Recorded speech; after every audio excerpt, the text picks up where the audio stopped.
Halo semua, welcome back to channel Aiko. Hari ini Aiko mau cerita sesuatu yang belum pernah aku ceritain sebelumnya, yaitu perjalanan mengasihi aku selama ini tuh aku udah punya anak kedua ya.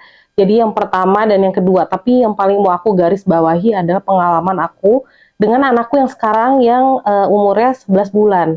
Nah, pengalamannya ini lumayan banyak challenge ya, banyak tantangannya, tapi Masya Allah mungkin itu adalah caranya Allah untuk aku belajar dan juga untuk lebih bisa mengerti situasi dan kebutuhan anak-anak itu berbeda.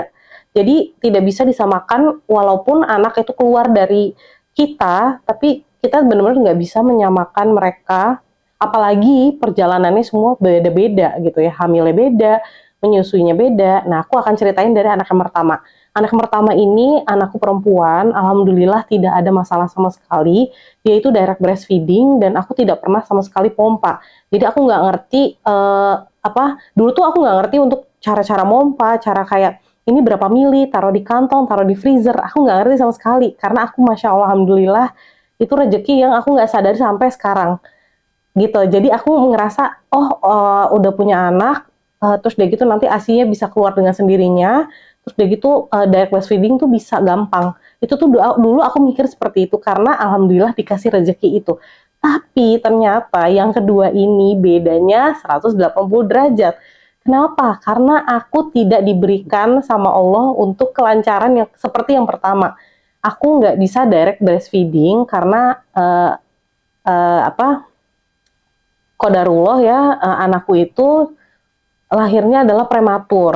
Jadi pas awal itu sangat susah dan tidak mungkin ya untuk aku untuk langsung direct breastfeeding karena lagi di NICU sekitar 10 hari waktu itu karena ada permasalahan di pernafasan. Tapi alhamdulillah udah nggak apa-apa sekarang ya karena udah gede.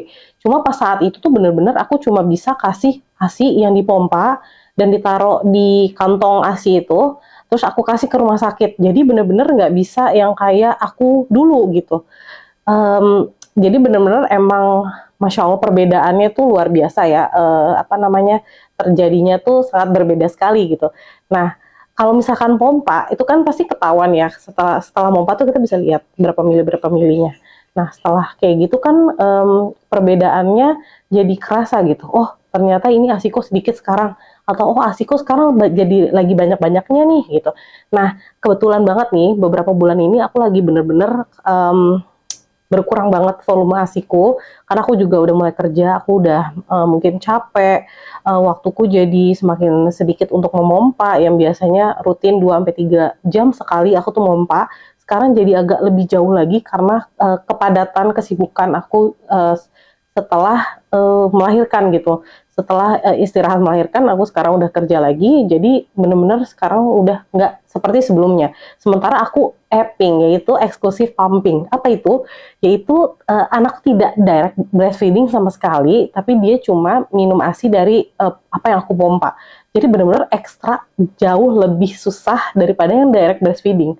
Kenapa? Karena direct breastfeeding itu bayi langsung langsung nempel. Sementara kalau misalkan pompa itu tuh kita harus pompa dulu, nyuci dulu, taruh di freezer, di defrost dulu, cuci botol dan segala macam. Jadi banyak banget kerintilan-kerintilan yang ternyata aku pikir tuh oh my god ternyata susah banget gitu. Nah akhirnya aku tuh pusing sekarang beberapa bulan ini ya karena kayak aduh volume asiku turun banget dari yang biasanya bisa setengah liter jadi cuma 100, itu jauh banget ya.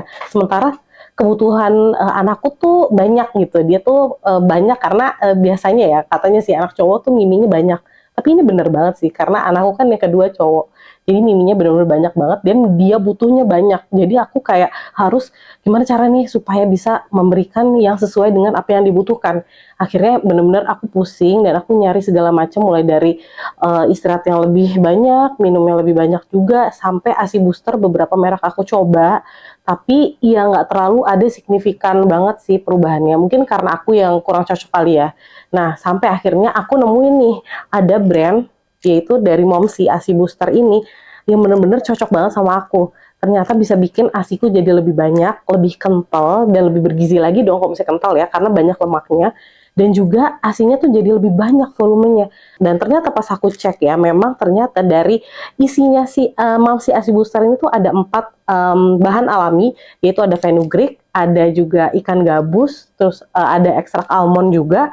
Terus juga ini tuh ada daun kelor. Nah, pasti kalian udah tahu dong kalau misalkan rahasia daun kelor, pasti orang zaman dulu langsung dimasakin sayur daun kelor biar ASINya tambah banyak. Dan bener aja dong, alhamdulillah aku cocok ya setelah nyobain. Jadi itu cara minumnya gampang banget, kalian 3 kali sehari 1-2 kapsul ya, itu langsung minum setelah makan. Nah, jangan lupa belinya di toko yang asli ya, pokoknya kalau beli vitamin harus di toko yang asli, beli ASI Booster harus di toko yang asli supaya menghindari dari barang palsu. Nah, aku tuh bener-bener bahagia banget ya, karena setelah pakai Mamsi ini, jadinya tuh ASIku jauh lebih kental dan lebih bergizi lagi. Aku bisa lihat BB anakku juga naik. Itu kan yang kita mau ya, karena anakku prematur. Jadi aku mau lihat tuh berat badan dia harus terus naik gitu. Nah, setelah itu aku masih terus pumping lebih banyak lagi. Jadi nggak sejarang-sejarang sebelumnya. Aku lebih padetin lagi waktunya. Lebih banyak minum air putih. Terus yang paling penting apa coba? Kita berpikir positif. Positif apa itu? Yaitu kita yakin sama diri kita sendiri, yakin sama Allah, kalau yakin sama Tuhan akan memberikan, akan membantu kita juga untuk memberikan ASI yang lebih banyak. Karena kalau kita sudah berpikiran negatif, itu akan mempengaruhi juga sama mood, mempengaruhi juga sama ASI yang akan di yang akan diproduksi oleh tubuh kita sendiri. Karena ASI kan tidak bisa dibeli ya. Jadi kita harus bisa memproduksinya dari tubuh kita sendiri. Gimana caranya? Ya kita harus yakin gitu, yakin sama diri kita sendiri kalau kita bisa memberikan yang terbaik dan juga memenuhi kebutuhan yang apa yang anak kita inginkan dan butuhkan gitu. Jadi teman-teman semua harus tetap ya, selain minum ASI Booster juga istirahat yang cukup juga, dan yang paling penting positive thinking kalau kalian pasti bisa gitu. Nah, untuk teman-teman nih yang mau beli, aku akan taruh deskripsinya di sini ya, link untuk pembeliannya, supaya kalian, aku make sure banget kalian beli di tempat yang benar dan langsung bisa merasakan khasiat dari Mamsi ASI Booster gitu. Oke teman-teman, itu saja cerita aku, semoga bermanfaat. Untuk teman-teman yang suka, jangan lupa untuk like, subscribe, dan see you guys in the next video. Bye-bye.